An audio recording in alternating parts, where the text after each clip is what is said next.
லீலா துயரத்தில் ஆக்கிவிட்டு நல்ல வீட்டு மறைவு சென்ற என்னுடைய அருமை அப்பா அப்பாவுடைய 43வது நினைவு நாள் இரங்கல் பொதுக்கூட்டத்திற்கு முன்னிலை வகித்து இதனை சிறப்பித்துக் கொண்டிருக்கிற அன்புக்குரிய நன்றி வெனீஸ் அவர்கள், இறை வணக்கம் ஆற்றிய அன்புக்குரிய ஜெயபிரகாஷ் அவர்கள், ஐயா திக்குறிச்சி ராமச்சந்திரன் அவர்கள், காலதாமதம் ஆனதால் வந்து விடைபெற்று சென்றிருக்கின்ற ஐயா பி சிந்துகுமார் அவர்கள், அன்புக்குரிய முன்னாள் சட்டமன்ற உறுப்பினர் லீமா ரோஸ் அவர்கள், அன்புக்குரிய சகோதரர் ஐடன் சோனி அவர்கள், அன்புக்குரிய செல்லசுவாமி அவர்கள், பெயர்கள் ஒவ்வொன்றாக குறிப்பிட எனக்கு தெரியவில்லை, நிறைய பேர் வந்திருக்கிறீர்கள். மற்றும் இந்த விழாவுக்கு கலந்து கொண்டிருக்கின்ற பேரன்பு கொண்ட பெரியவர்கள், தாய்மார்கள், ஊடக நண்பர்கள், உங்கள் அனைவருக்கும் என்னுடைய பணிவார்ந்த இனிய காலை வணக்கங்கள். அப்பாவுடைய இந்த நிகழ்ச்சிக்கு அப்பாவுக்கு தெரிந்த பல கட்சிகளை சார்ந்த கட்சிகளிலே பொறுப்பு வகித்து கொண்டிருக்கின்ற பொறுப்பாளர்கள் மற்றும் அவருடைய நண்பர்கள் நிறைய பேரை அழைத்தோம்.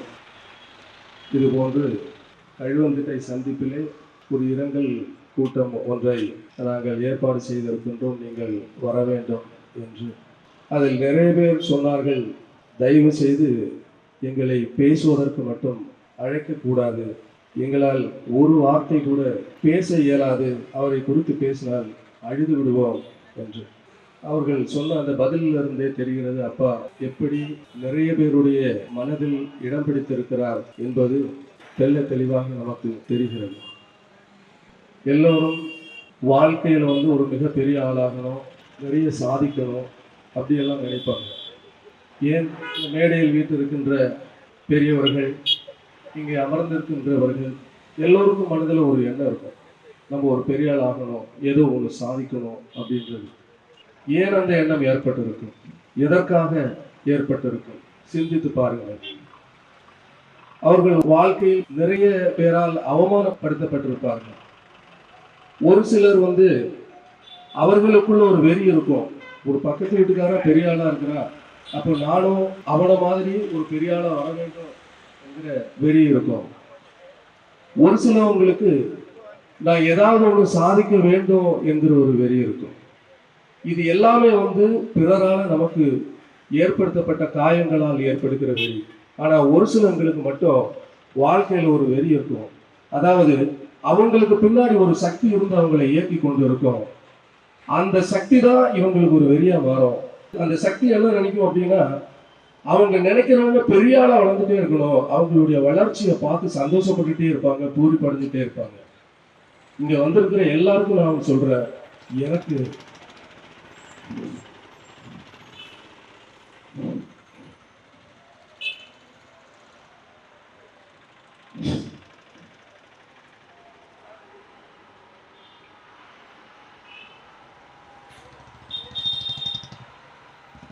அந்த சக்தியே அப்பா.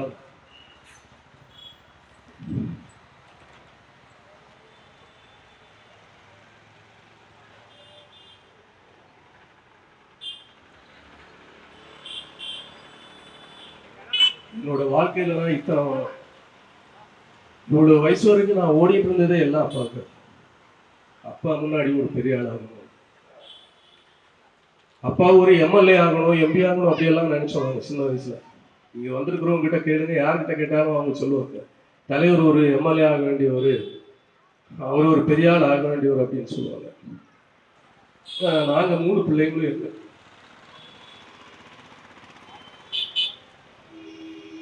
நாங்க 3 பிள்ளைங்களும் என்ன நினைச்சோம்னா, நாங்க ஒரு மிகப்பெரிய ஆளா வந்தா எங்க அப்பா சந்தோஷப்படுவாரு, அவர் எம்எல்ஏ எம்பி என்ன நடக்க போகுது, நாங்க ஒரு பெரிய ஆளா வந்தா அவரு ஒவ்வொரு நாள் சந்தோஷப்படுறாரு, ஒரு அரசியல் நடத்துற, சினிமா நடிகரான, எல்லாருக்கும் அதுதான் சந்தோஷப்படணும்.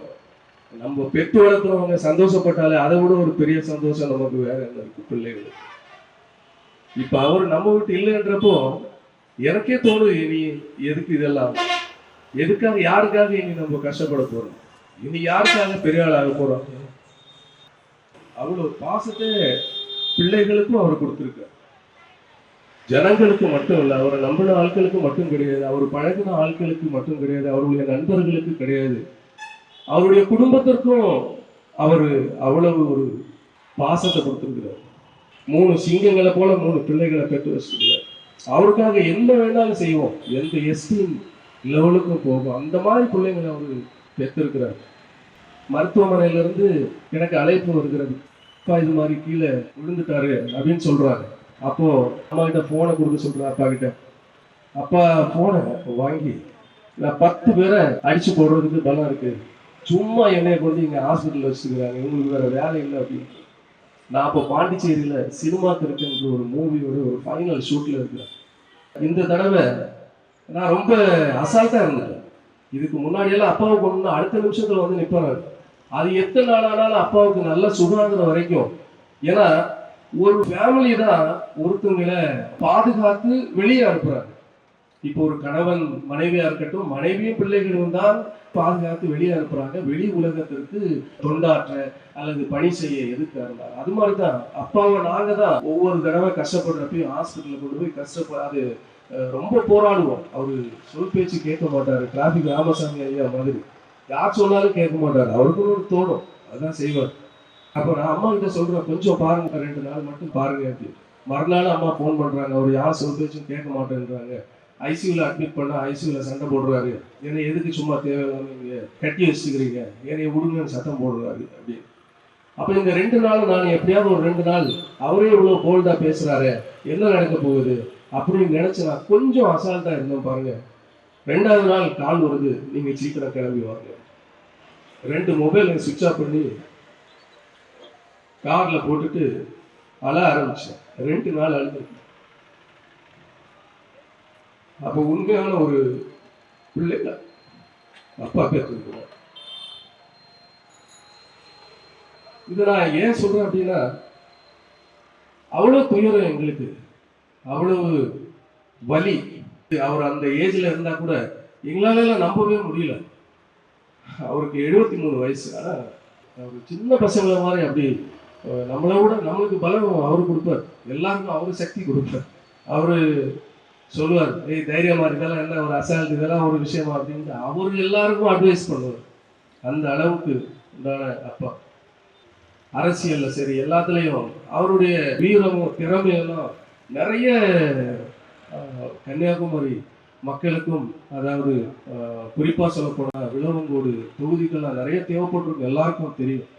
இன்னைக்கு 2 சிலை, இங்கே ஒரு சிலை இருக்கா, ஐயா ராஜீவ்காந்தி அவர்கள் சிலை, அம்மையார் இந்திரா காந்தி அவர்களுடைய சிலை. இந்த சிலைக்கெல்லாம் நிறைய வரலாறு உண்டு. அவர் ஒரு புக்கு வெளியிட்டார்.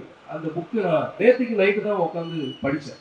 அப்போ நான் கூட அவருக்கு ஒரு பாராட்டு விழா நாங்கள் எடுத்தோம். அந்த புக்கை வெளியிட்டப்போ நான் கேட்டேன், எதுக்கப்பா இதெல்லாம் தேவையில்லாத, இந்த புக்கெல்லாம் யார் படிக்க போகிறாங்க, நம்மளை ஏளனமாக பேசுறதுக்கும் நம்மளை இது பண்ணுறதுக்கும், இந்த புக்கையா யார் வேணும்னா படிக்க போகிறாங்க, இதெல்லாம் நீங்கள் எதுக்கு வெளியிடுறீங்கன்ட்டு நேற்று தான் உட்காந்து நைட்டு அந்த புக்கை படித்தேன். இப்படியெல்லாம் ஒரு அரசியல் பயணம் செஞ்சால் நிச்சயமாக நமக்கெல்லாம் எந்த கஷ்டமும் எந்த துன்பமும் வராது, மக்கள் எல்லாம் நம்ம நல்லா சந்தோஷமாக இருப்போம். அந்த அளவுக்கு அவர் எடுத்த பணியை அவ்வளவு இதுவாக செஞ்சிருக்கிறார். மேல்புறம் சந்திப்புல அந்த சிலையை வைக்கிறதுக்கு பள்ளம் தோன்றப்போ மேடையில் விட்டிருக்கிற அன்பு பெரியவர் ஐயா, எங்கள் குடும்ப நண்பர் ஆலோசகர் எல்லாமே அவர் தான். ஐயா திக்குறிச்சி ராமச்சந்திரன் ஐயா அவர்கள், அவர் தான் அந்த பணிகளுக்கு உண்டான உதவிகள் எல்லாம் செய்திருக்கிறாரு. அவங்க எல்லாம் எப்பயுமே எங்க அப்பாவுக்கு ரைட் ஹேண்ட் லெஃப்ட் ஹேண்ட் நிற்பாங்க. ஸோ அப்போ அந்த சிலைக்கு அடித்தளம் போடுறதுக்கு வந்து எதிர்ப்பு கட்சிக்காரர்கள் சொல்லி போலீஸ் டிபார்ட்மெண்ட் எல்லாமே எதிர்க்கிறாங்க. அப்போ இவர் என்ன பண்றாருன்னா, இது மண்வெட்டி எடுத்து அவர் வெட்டுறாரு, பள்ளம் தோன்றாரு. அவர் பள்ளம் தோண்ட கையில இருந்து ரத்தமா பாரு. பேரை சுகுமாரன்றவர் அவருடைய கையில இருந்து ரத்தம் சுற்றதை பார்த்து அவர் வந்து அந்த மண்வெட்டியை பிடுங்கி பள்ளம் தோண்டி அப்படி அங்கு உயர்ந்து இந்த நின்று கொண்டிருக்கிற அந்த சிலை தான் அம்மையார் இந்திரா காந்தி அவர்களுடைய சிலை. அவ்வளவு கஷ்டப்பட்டிருக்கிறார் அப்பா. ஸோ அப்படிப்பட்ட என்னுடைய அப்பாவுடைய பிரிவுன்றது எங்க குடும்பத்துக்கு உண்மையிலே ஒரு மிகப்பெரிய இழப்பும், அது ஒரு மிகப்பெரிய பிரிவு தான். எங்க கூட எப்பயுமே வாழ்ந்துட்டு தான் இருக்கிறார். எங்க வீட்லயும் சரி, எங்க மனசுல எப்பயுமே எங்க அப்பா இருப்பாரு, இருந்துட்டு தான் இருப்பாரு. அவருடைய நினைவுகளோட தான் எங்களுடைய வாழ்க்கை இனி தொடரும் அப்படின்றத இந்த நேரத்தில் உங்கள் அனைவருக்கும் சொல்லிட்டு வருகை வந்திருக்கிற எல்லாருக்கும் எங்களுடைய குடும்பத்தின் சார்பாகவும் சார்பாக எல்லாருக்கும் நன்றிகளை தெரிவித்துக் கொள்கிறேன். நன்றி.